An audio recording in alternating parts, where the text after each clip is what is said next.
Salut tout le monde, je m'appelle Bradley et bienvenue dans cette nouvelle vidéo. Mes wallers, mes walleuses, comment allez-vous? En tout cas moi, tout va pour le mieux. Aujourd'hui dans cette vidéo, on va aborder 4 sujets totalement différents avec des stars de K-pop totalement différentes. Aussi aujourd'hui et dans les jours à venir, je vais être amené à parler de groupes de K-pop dont j'ai moins l'habitude de parler, donc j'espère que ça va vous plaire. Un peu de diversification. Les une vidéo par jour, ça continue sur ma chaîne YouTube, c'est tous les jours à 18h30 et je vais vraiment tout donner pour que ça dure tout l'été. Et pourquoi pas même continuer à la rentrée, mais ce serait déjà super cool qu'on passe toutes les vacances ensemble. Tu peux liker la vidéo, ça m'encouragerait énormément. Abonne-toi à ma chaîne pour devenir un weller ou une welleuse. Et c'est parti pour la vidéo.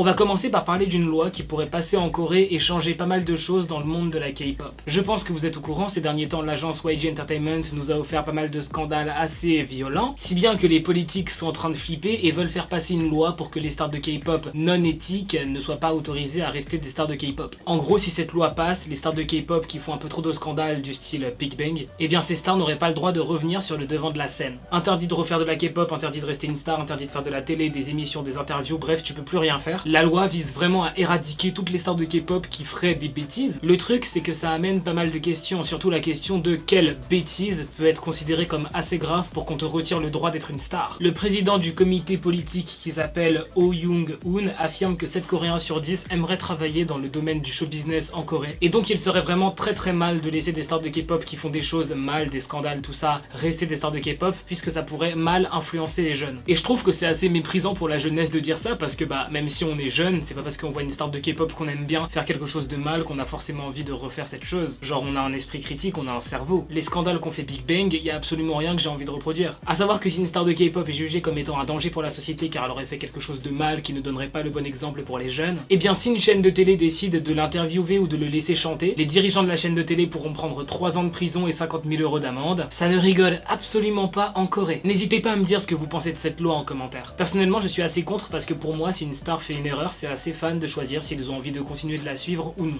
Ok, maintenant parlons rapidement d'une petite polémique qui a touché Jackson de GOT7. Yoon Jae, Jin Young et Jackson de GOT7 sont apparus en live sur V-Live. Et durant le live, il y a un haters qui a balancé un commentaire raciste et il a dit que quand Jackson parle coréen, il sonne quand même toujours comme un ching, comme un chinois quoi. Un rapport au fait que Jackson soit chinois, enfin bref, commentaires racistes les plus stupides. Sauf que Jackson a répondu et c'est ça qui a fait le buzz. Il a simplement répondu: pas de commentaires négatifs, restons positifs, montrons-nous et donnons beaucoup d'amour, offrons plus d'amour que de haine. Sa réponse a totalement buzzé en Chine, les Chinois ont trouvé que Jackson a vraiment eu la bonne manière de répondre à ce commentaire des plus ridicules. Je crois que j'en avais parlé sur Instagram et pas sur YouTube, peut-être que je me trompe, donc je vais rapidement vous résumer la situation avant de vous parler de ce dont je veux vous parler. En gros, Mina de Twice a mis sa carrière entre parenthèses pour se reposer car elle souffre d'extrême anxiété qui l'empêche de monter sur scène. À cause de ça, Mina n'accompagnera pas Twice lors de leur tournée mondiale parce que elle doit se reposer. Et en plus, puisqu'elle est japonaise, Mina s'est prise pas mal de réflexions racistes. Autant vous dire qu'actuellement le moral de Twice n'est pas au plus haut. Et voilà, ce que je voulais vous raconter, c'est que le 1er août, Mina a été aperçue à l'aéroport avec sa mère. Elle portait un gros drap sur elle et un chapeau qui couvrait totalement son visage. Là où certains idols vont choisir d'être souriants devant les caméras, Mina a voulu se cacher. Du coup, ça m'a clairement fait penser que Mina ne va peut-être pas spécialement mieux. Fan de Twice ou non, on reste des humains et je pense que c'est une situation qui ne peut que nous attrister. Vraiment, les fans de Twice, manifestez-vous dans les commentaires, je crois que c'est l'occasion. Suite à ces images, les fans de Mina se sont posé beaucoup de questions et donc c'est l'agence de Twice, JYP Entertainment, qui a répondu. Et ils ont tout simplement répondu que Mina continue de se reposer. J'ai juste hâte qu'ils nous disent que Mina va mieux.